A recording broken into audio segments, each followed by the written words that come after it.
Magandang araw mga kaibigan. Pag-usapan naman natin ngayon si Speaker Martin Romualdez. May mga social media post na nagsasabi kasama daw siya ni First Lady Lisa Araneta Marcos na nagpunta sa US. But ano lang ito alleged lang, alleged. So marami ang naghahanap sa kanya. Nasaan na si Speaker Martin Romualdez? In the same way, ganon din si First Lady. So ang palasyo, nagsabi na through Yusek Castro na nakabalik na si First Lady Lisa Araneta Marcos noong pang Monday. So marami silang post, mga pictures na kung saan-saan nagpupunta ang First Lady. Kaya lang wala namang live video o live interview sana. So ito, si Speaker Martin Romualdez na yun na nga allegedly nasa Amerika at hindi pa nakabalik, mayroong post ng Philippine Star at saka PTV4. Nandito sa Pilipinas si Speaker Martin Romualdez. So sana maniwala na kayo. I-share ko lang Unahin natin tong Philippine Star. Philippine Star na Facebook post. The biofertilizer plant in Santa Rosa, Laguna is officially inaugurated on Sunday. Ngayong araw na ito. The factory will produce BioN, microbial-based fertilizer composed of microorganisms isolated from the roots of talahib. It was developed by Dr. Mercedes Omali Garcia of the University of the Philippines, Los Baños Biotech. The fertilizer aims to enhance the growth of rice, corn, and vegetables. House Speaker, House Speaker Martin Romualdez and Department of Trade and Industry Secretary Cristina Roque attended the event among other officials. Photo by Rosel Palma, the Philippine Star. Okay, so where's the photo? Yun Kailang malayo ang shot. Kailang basta nandyan, nakikita Paano ba ipalaki? Yun. So yan, ang ebidensya. So, maniwala na ba kayo? O maghanap kayo ng live appearance? Punta naman tayo sa PTV4. Ito, bagong post lang 40 minutes ago. PTV4. News update. House Speaker Martin Romualdez sees better income for Filipino farmers and access to a more affordable food for everyone with the inauguration of a plant that would mass produce locally developed biological fertilizer. At the inauguration of Agri-Specialist Incorporated BioN Fertilizer Plant in Santa Rosa, Laguna on Sunday, March 16, Romualdez said the event is a game changer, ushering a new chapter in Philippine agriculture and a turning point for our farmers, our food supply, and the nation's future. Ito yung exact word niya. This means mas murang abono para sa ating mga magsasaka, mas maraming ani, mas mataas na kita, mas masustansya at mas abot kayang pagkain para sa bawat Pilipino, said the leader of the 306 strong House of Representatives. So ang nito is House Speaker Office by So may press release ang Office of the Speaker. Medyo mas nito. Yan siya nagsasalita. Yan ang ebidensya. So maniwala na kayo. Paniwalaan nyo naman sila. Kawawa naman sila Nandiyan kitang-kita.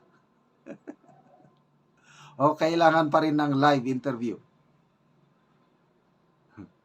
Okay, magbasa tayo. People who reacted. So, in less than an hour, grabe bilis ng reaksyon ng tao. 6,700 people who reacted. 3,600 tumatawa, 2,700 galit. Ang nag-like lang is 313. Grabe. So, wala na. Hindi mo na mabobola ang taong bayan. Kasi dito pa lang sa people who reacted, makikita na mo na yung naniniwala ba sila? Hindi, tinatawanan lang. Galit pa ang marami. Okay, so, comments. Rod Ulandria, tigilan mo kami, PTB4. Z.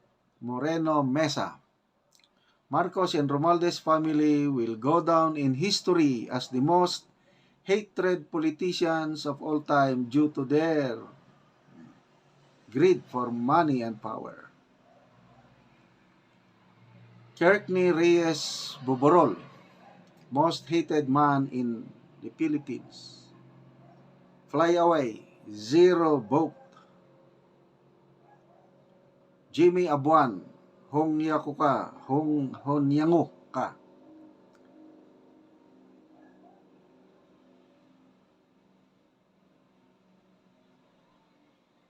To. Odisa. Nakauli na di ay ni. Yan na nga, dahil balita na kasama siya sa party ni grupo ni First Lady nagpunta sa Amerika. Ay nakabalik naman si First Lady daw. Ay di nakabalik na rin siya. Bakit ayaw niyong paniwalaan? So, ito ba, Ruby Sapphire, it's a prank. Oh, it's a joke. So, never again. Ered Onyod, sabi niya, First Lady, ipakita nyo, ipalive muna. So, yun lang. Napakasimpleng solusyon naman, PTB4. Ang tao, lumalabas na hindi naniniwala sa mga pictures, hindi naniniwala sa mga press release. Maniwala lang ang taong bayan, live interview. Pakita na gumagalaw, nasa Santa Rosa, Laguna, nasa Malacanang, o nasa yan. So, yun. To see is to believe. Yung picture kasi, madaling i-produce. Kahit lumang picture, pwedeng i-post. Okay, mga kaibigan, salamat sa inyong palaging panonood. Yung income sa channel na ito, tinutulong natin sa Tribong Talandig. Namimigay tayo ng yero at pako para ma-repair ang sira-sirang bahay ng Talandig. Panoorin nyo ang video na ito. Mo na ni ang nahatag ni Auntie nga lansang o kana dayon si Agaw mo na ang nahatag sa ilaha nga lansang o mauna ni ang mga stock sa among balay nga lansang 5, 2, 3 o 2 o mauna na ang nahatag so karon magkuha sila og gero. Pumuna ni ang gero nga stock sa among balay so nagkuha na sila og gero. Duha ka pamilya ang nagkuha karon nga adlaw.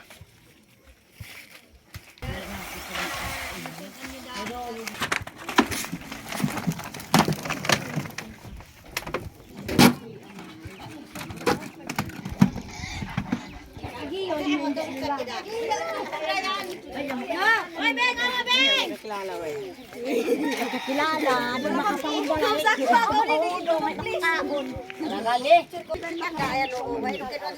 Uy, bata! Nabanggaan.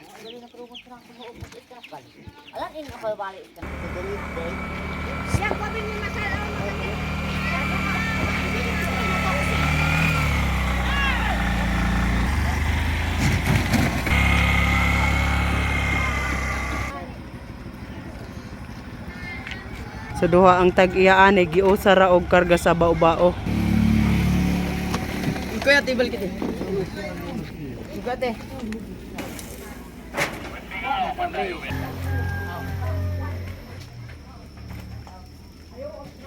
Og karon mao na ni ang balay ni Ante nga kuan na gid kaayo kanang bulsot na gyud. Una ni siya ang natagaan og gyero.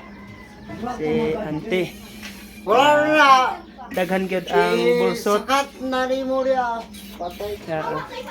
So unsa ang imong maistorya nga natagaan na si Auntie Ogsen?